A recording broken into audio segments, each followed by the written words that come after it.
सर्वप्रथम व्यष्टि अर्थशास्त्र में मूल्य विभेद, कीमत विभेद और विभेदात्मक एकाधिकार के बारे में अध्ययन करेंगे।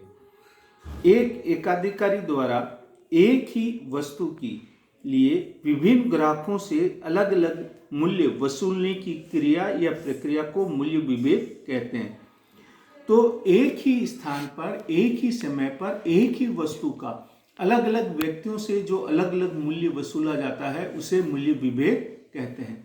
अब जैसे सिनेमा हॉल, स्थान एक हो गया, समय एक हो गया, मूवी एक हो गई, लेकिन उस हॉल में बैठे हुए दर्शकों से अलग अलग मूल्य जो वसूला जाता है इसे ही मूल्य विभेद कहते हैं। सर्वप्रथम श्रीमती जॉन रॉबिन्सन ने जो परिभाषा दी कि एक ही नियंत्रण के अंतर्गत उत्पादित एक ही वस्तु को विभिन्न क्रेताओं को विभिन्न मूल्यों पर बेचने की क्रिया को मूल्य विभेद कहा जाता है। इसी प्रकार थॉमस के अनुसार एकाधिकार की एक विशेषता यह है कि एक वस्तु या सेवा की पूर्ति के लिए भिन्न भिन्न भागों में उपभोक्ताओं से भिन्न भिन्न मूल्य वसूला जाता है। इस प्रकार की मूल्य विभेद कहलाता है।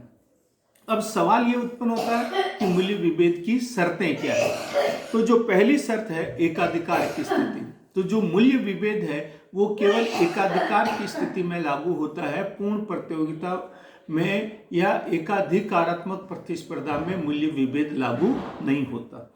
दूसरा है मांग की लोच में भिन्नता।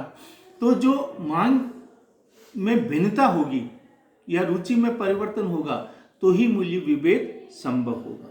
इसके साथ साथ बाजारों का पृथकीकरण, यानी कि अगर एक ही स्थान पर है तो मूल्य विभेद लागू नहीं होगा। डिस्टेंस ऑफ मार्केट पर मूल्य विभेद लागू होता है।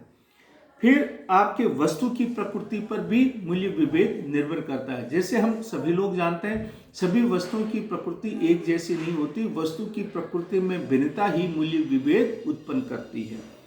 इसके साथ साथ उपभोक्ताओं की अज्ञानता। तो जो मूल्य विभेद है, अगर उपभोक्ताओं को ज्ञान है तो मूल्य विभेद लागू नहीं होगा, लेकिन उपभोक्ताओं की अज्ञानता के कारण मूल्य विभेद लागू होता है। इसके साथ साथ उपभोक्ताओं के अधिमान यानी कि प्राउड ऑफ कंज्यूमर की स्थिति में मूल्य विभेद लागू होगा।